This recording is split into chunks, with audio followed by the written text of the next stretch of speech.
एक छोटे से गांव जिसका नाम शांतिपुर था में कमल नाम का एक गरीब युवक अपनी वृद्ध माँ के साथ रहता था। उनके पास कोई जमीन नहीं थी। कमल जंगल से लकड़ियां काट कर बेचता था और उसी से अपना और अपनी माँ का पेट पालता था।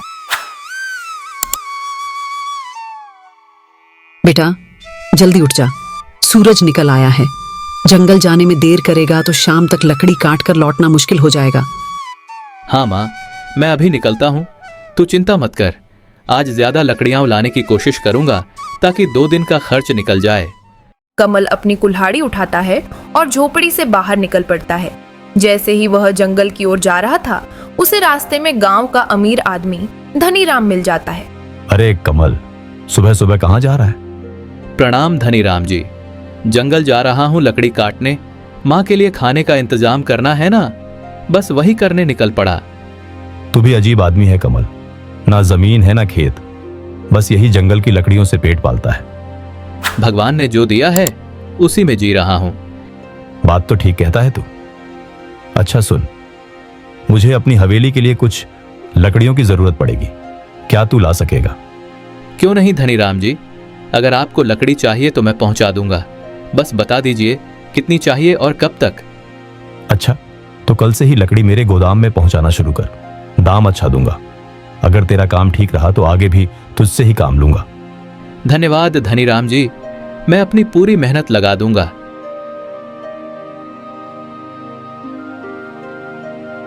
कमल जंगल में पहुंचता है। चारों ओर हरे भरे पेड़ और पक्षियों की चहचहाहट थी। कमल कुल्हाड़ी उठाकर लकड़ी काटना शुरू करता है। अगर यह काम सही रहा तो माँ को आराम मिलेगा, शायद झोपड़ी भी ठीक कर सकूं। भगवान बस तू साथ देना। धीरे धीरे शाम होती है। कमल लकड़ियां बांधकर अपने कंधे पर लाता है और गांव लौटता है। उसकी माँ दरवाजे पर बैठी इंतजार कर रही थी। आ गया बेटा, इतनी देर लगा दी, थक गया होगा। हाँ माँ, पर आज मन खुश है। धनीराम जी ने मुझसे ढेर सारी लकड़ी मंगवाई है। अगर काम सही हुआ तो आने वाले दिन बदल सकते हैं। भगवान तेरा भला करे बेटा, तेरी मेहनत रंग लाएगी। माँ बचे हुए राशन से खाना बनाती है, फिर दोनों खाना खाते हैं।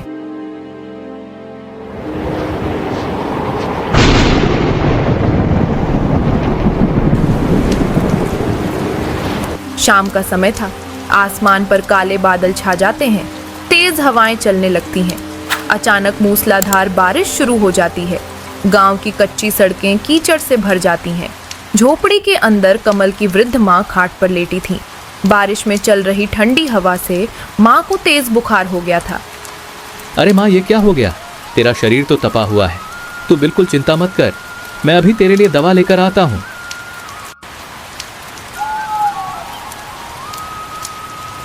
इसके बाद कमल तुरंत भीगते हुए बाहर निकल जाता है। वह तेज बारिश में भीगकर धनीराम की हवेली पर पहुंचता है और दरवाजा खटखटाता है। अरे कमल, तू इस वक्त और इस बारिश में यहाँ क्या कर रहा है? धनीराम जी, मेरी माँ को तेज बुखार हो गया है। हालत बहुत खराब है। घर में ना दवा है ना राशन। मुझे पैसों की सख्त जरूरत है। तो तू चाहता क्या है? ठीक है कमल, पैसे तो मैं दे दूंगा, लेकिन ब्याज देना होगा। ब्याज? धनीराम जी, मैं गरीब आदमी हूँ, ब्याज के साथ पैसे कैसे लौटाऊंगा? तो सुन, मैं बिना ब्याज के पैसे नहीं देता। यदि ब्याज के साथ पैसे देने हैं तो बता, वरना पैसे भूल जा। ठीक है धनीराम जी, जो शर्त आप कहें मैं मान लूंगा। ये ले कुछ रुपए और याद रखना कमल, ब्याज सहित पैसे समय पर चुका देना, वरना तू जानता ही है। धन्यवाद धनीराम जी, मैं मेहनत करके एक एक पैसा चुका दूंगा। कमल बारिश में फिर से भीगता हुआ वैद्य जी की झोपड़ी की ओर दौड़ता है। वैद्य जी एक दिया लेकर दरवाजा खोलते हैं।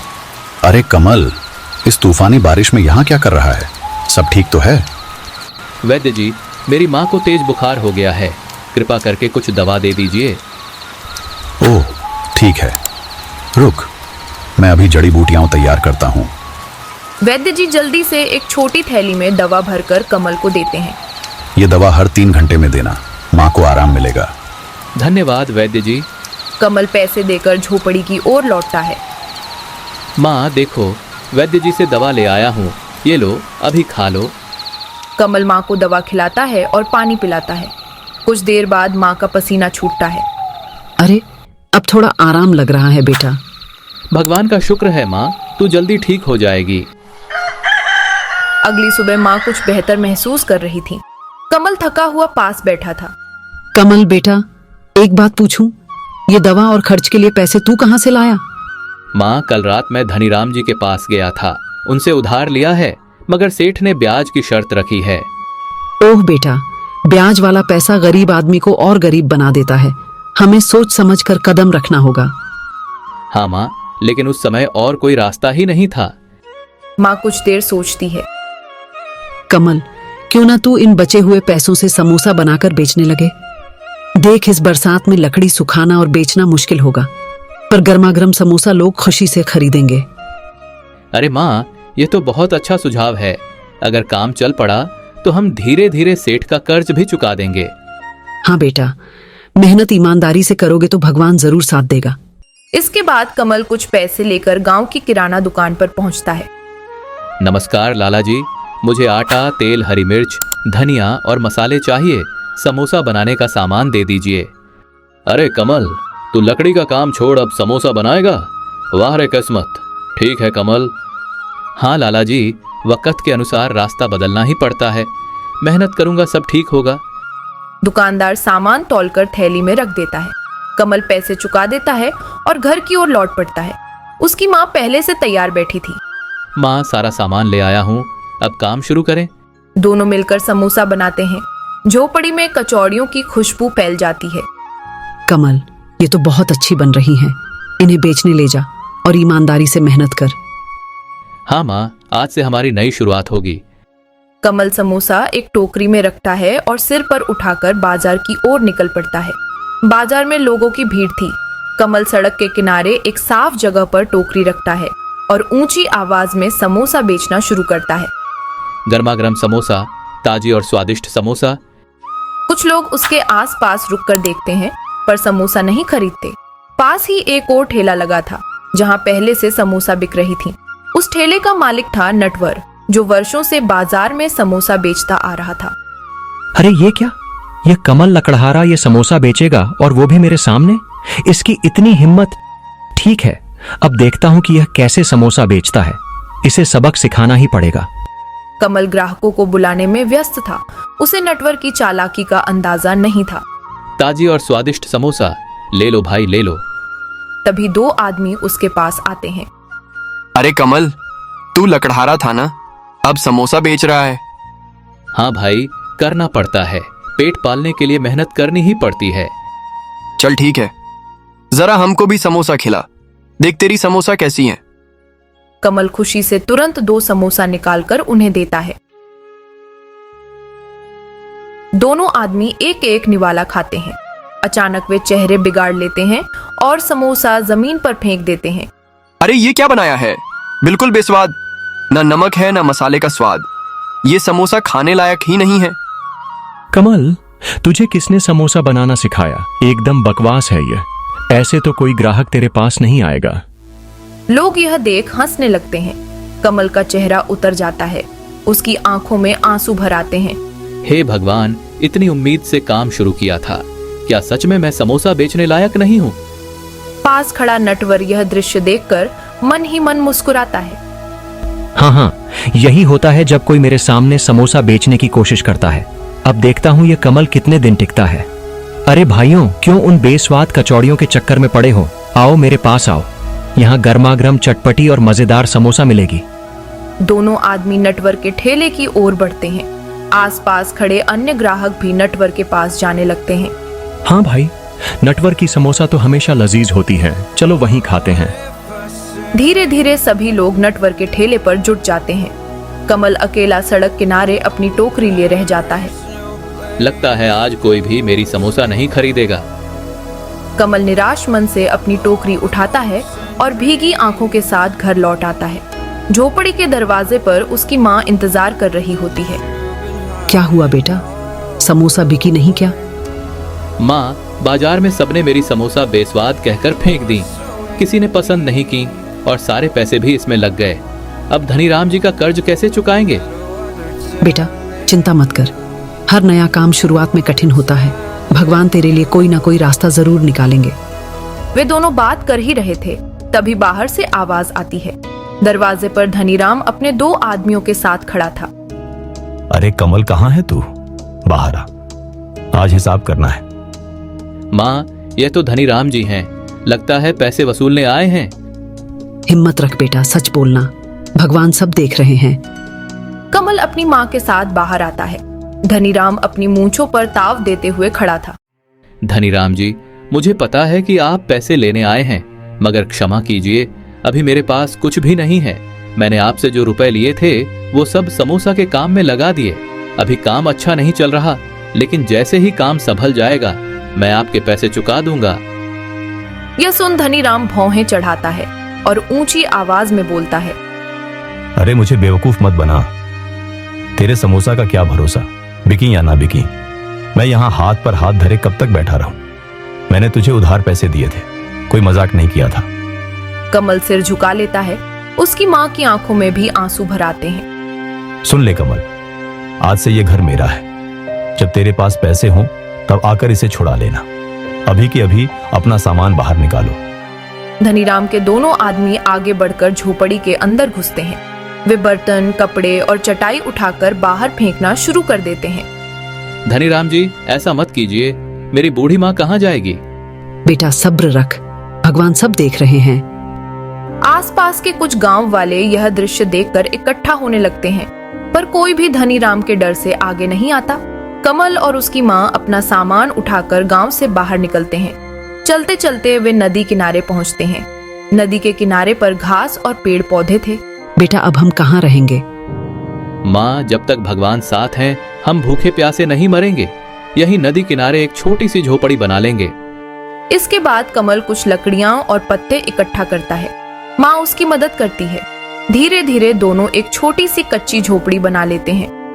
देख, अब सिर पर छत तो है, चाहे कितनी भी छोटी क्यों ना हो। हाँ माँ, ये झोपड़ी ही हमारे लिए महल से कम नहीं। कुछ समय बाद कमल फिर से अपने बनाए समोसा टोकरी में रखकर बाजार जाता है। उसका चेहरा उम्मीद से भरा था। शायद आज कोई मेरी समोसा खरीदे, शायद आज सब कुछ बदल जाए। वह सड़क किनारे बैठ जाता है और आवाज लगाता है। गर्मा गर्म समोसा, घर की बनी समोसा, लो भाई लो। उसी समय एक बूढ़ा कमजोर आदमी लाठी टेकते हुए नटवर के ठेले के पास पहुंचता है। उसका चेहरा भूख से मुरझाया हुआ था। बेटा, सुबह से कुछ नहीं खाया, जरा कुछ खाने को दे दो, पेट में कुछ सहारा हो जाए। नटवर बूढ़े की ओर देखता है, फिर गुस्से में चिल्लाता है। अरे तुझे दिख नहीं रहा यहाँ कितनी भीड़ लगी है? जाओ आगे बढ़ो, न जाने कहां कहां से चले आते हैं। उसी समय कमल दूर से यह दृश्य देख रहा होता है। उसकी आंखों में करुणा भर आती है। बूढ़ा आदमी धीरे धीरे लाठी टेकते हुए कमल के पास आता है। बेटा, बहुत भूख लगी है, अगर कुछ खाने को हो तो दे दो। ठीक है बाबा, वैसे भी मेरी समोसा कोई नहीं खा रहा, आप ही खा लीजिए। कमल अपने हाथ से प्लेट में 2 गर्मागर्म समोसा रखकर बूढ़े को देता है। पहला निवाला लेते ही उसका चेहरा चमक उठता है। वाह बेटा, तुम्हारी समोसा तो बहुत स्वादिष्ट है, सचमुच गजब का स्वाद है। बाबा, क्या आप सच कह रहे हो? सब तो कहते थे कि मेरी समोसा बेस्वाद हैं। अरे बेटा, मैं झूठ क्यों बोलूंगा? यकीन ना हो तो खुद खाकर देख ले। कमल थोड़ी हिचकिचाहट के साथ टोकरी से एक समोसा उठाता है। अरे, यह तो सच में बहुत स्वादिष्ट है। यह कैसे हो गया? कमल की आंखों में हैरानी के साथ खुशी भी झलकने लगती है। बूढ़ा आदमी मुस्कुराते हुए कमल की ओर देखता है। फिर वह अपनी झोली में हाथ डालता है और एक छोटी सी थैली निकालकर कमल को देता है। बेटा, ये बहुत दुर्लभ जड़ी बूटी है, इसे जब भी अपनी समोसा में मिलाएगा तेरी समोसा का स्वाद कई गुना बढ़ जाएगा। लेकिन याद रखना, यह बूटी सिर्फ भलाई के काम में ही इस्तेमाल करनी है। बाबा, आप कौन हैं और मुझे यह सब क्यों दे रहे हैं? बूढ़ा मुस्कुराता है और धीरे धीरे गायब हो जाता है। यह बाबा थे या खुद भगवान का कोई रूप? शाम तक कमल की कुछ और समोसा बिक जाती हैं। वह थका हुआ मगर थोड़ा खुश होकर घर लौट आता है। माँ, आज भगवान ने चमत्कार कर दिया। कुछ समोसा बिक गईं और हाँ, एक बाबा ने मुझे एक जड़ी बूटी दी है। बेटा, हो सकता है वह बाबा भगवान के ही भेजे दूत हों, उनकी बात को हल्के में मत लेना। सुबह होते ही कमल गांव की किराना दुकान पर पहुंचता है। लाला जी, ये कुछ पैसे हैं, बाकी उधार में लिख लीजिए। मुझे समोसा बनाने का सामान चाहिए। ठीक है कमल, तू ईमानदार आदमी है, तेरे लिए उधार लिख दूंगा। कमल सामान लेकर घर लौटता है। घर पहुंचकर माँ और बेटा मिलकर समोसा बनाने लगते हैं। कमल बाबा की दी हुई जड़ी बूटी उठाता है और मसाले में मिलाता है। जैसे ही जड़ी बूटी मिलती है, रसोई में एक अद्भुत और मनमोहक खुशबू फैल जाती है। कमल, यह कैसी अद्भुत सुगंध है। लगता है सचमुच यह जड़ी बूटी जादुई है। बेटा, अब तेरी समोसा जरूर बिकेंगी। कमल ताजी और सुगंधित समोसा टोकरी में भरता है और उम्मीद भरी नजरों से बाजार की ओर चल पड़ता है।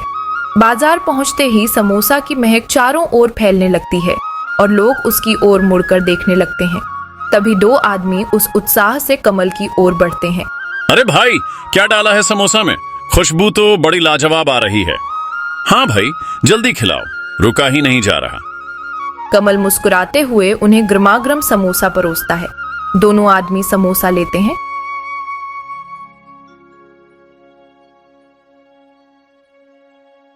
वाह भाई, कमाल कर दिया। तुम्हारी समोसा में तो बिल्कुल अलग ही स्वाद है, ऐसा तो हमने कहीं नहीं खाया। सही कहा, ये समोसा तो जैसे मुंह में घुल रही है। भाई, हमें और पैक कर दो। धीरे धीरे लोग इकट्ठे होने लगते हैं। कोई खुशबू से आकर्षित होकर आता है, कोई पहले खा चुके लोगों की तारीफ सुनकर कमल के पास भीड़ लग जाती है। कमल पसीने से लथपथ होते हुए भी प्रसन्नता से सभी को समोसा परोसता जाता है। शाम तक कमल की सारी समोसा बिक जाती है। वह टोकरी उठाकर हल्की थकान के साथ मगर दिल में अपार खुशी लिए घर की ओर चल पड़ता है। माँ, आज तो चमत्कार हो गया, मेरी सारी समोसा बिक गईं। लोग बार बार तारीफ कर रहे थे। देखा बेटा, भगवान मेहनती और नेक दिल का साथ कभी नहीं छोड़ते।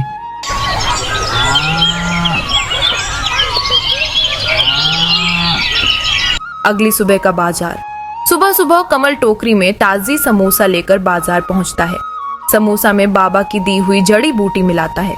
थोड़ी ही देर में समोसा की सुगंध चारों ओर फैल जाती है। अरे, वही समोसा वाला आ गया। चलो जल्दी जल्दी ले लें, वरना खत्म हो जाएंगी। कुछ ही देर में कमल की दुकान पर भीड़ लग जाती है। उधर नटवर अपने ठेले पर गुस्से से देख रहा था।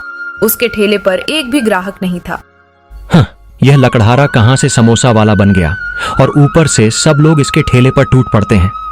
मुझे तो एक एक ग्राहक के लिए आवाज लगानी पड़ रही है। आखिर चक्कर क्या है, क्योंकि इसमें ऐसा कोई हुनर नहीं है। वह गुस्से में मुट्ठियां भींच लेता है। इस प्रकार धीरे धीरे दिन बीतते हैं। कमल का नाम पूरे गांव और आसपास के कस्बों में फैल जाता है। कुछ महीनों में कमल अब सड़क किनारे से हटकर एक छोटी सी दुकान खोल लेता है। कमल की दुकान पर ग्राहकों की लंबी कतार लगी थी। कमल सबको खुशी खुशी परोसता है। उसकी माँ दुकान के कोने में बैठकर गर्व से बेटे को देखती रहती है।